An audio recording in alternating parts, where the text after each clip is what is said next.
Welcome to Hidden Secrets, the podcast where forgotten tales from the edges of reality emerge into the light.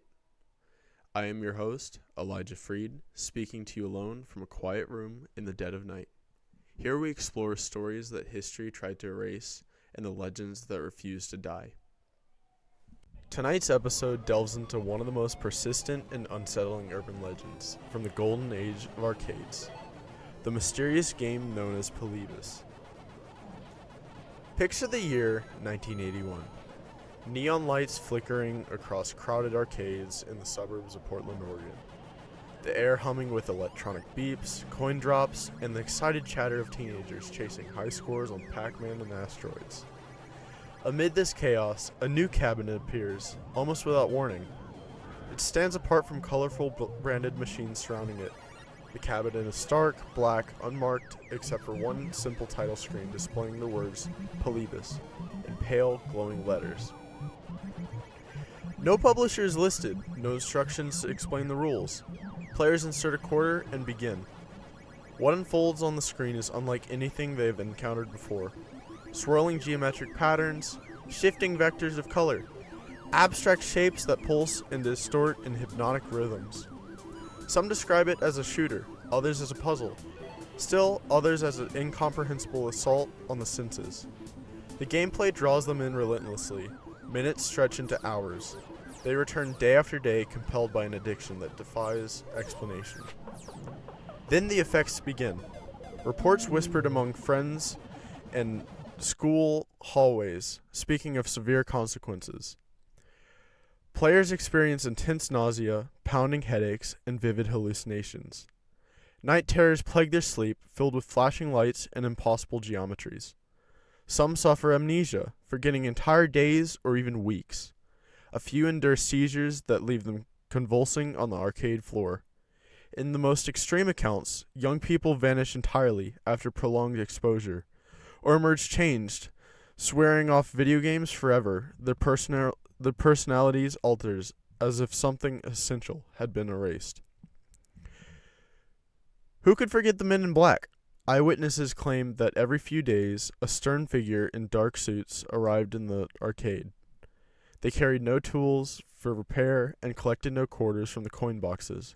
Instead, they accessed hidden panels on the cabinets and retrieved data cartridges, and departed without a word. These visitors appeared only at locations housing Polybius, and their presence chilled the atmosphere. After about a month, the machines disappeared as suddenly as they had arrived.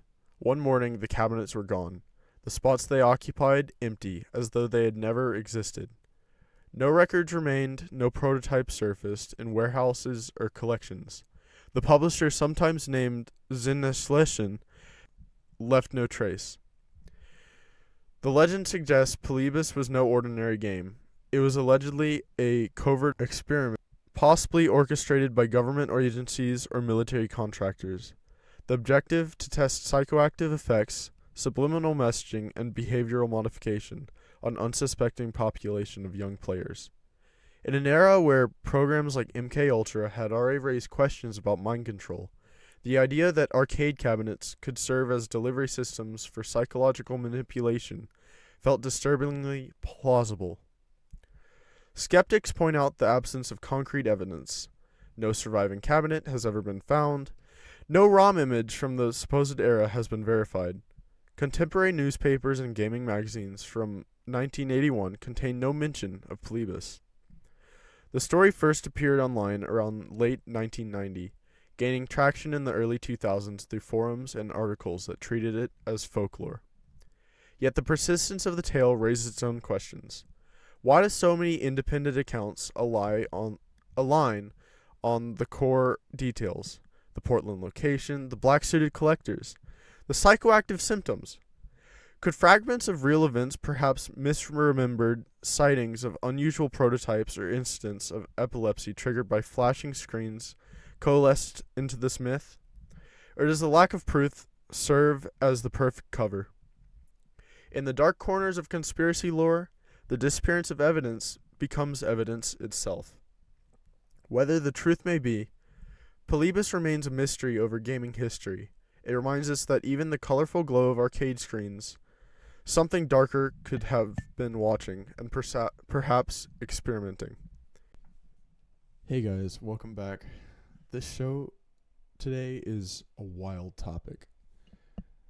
Imagine just a game that is being used for mind control. Like, that sounds so wild to me.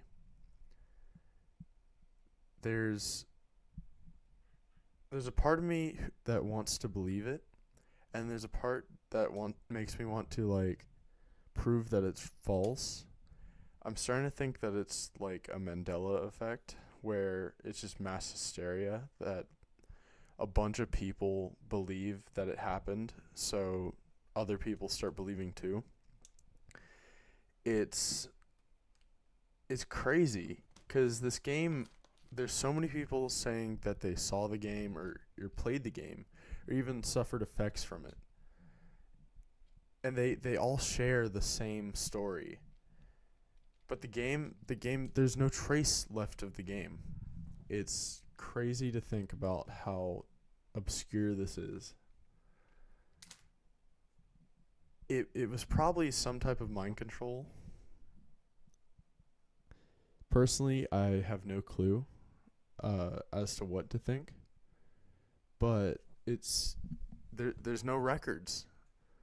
There's no prototypes, and the publisher just it's only mentioned in super obscure sources, and this just wasn't an ordinary game.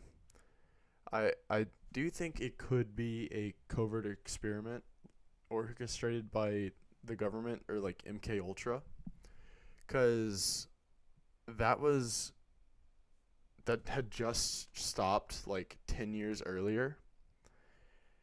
I don't think the CIA stopped doing MK Ultra cuz I think they just stopped it, quote unquote stopped it, so that the public wouldn't be scared anymore, or they wouldn't have to like fund it. I think they opened up a different study for it cuz there's been a lot of like random things like Polybius and stuff like that where it seems like it could be an experiment for mind control and stuff like that.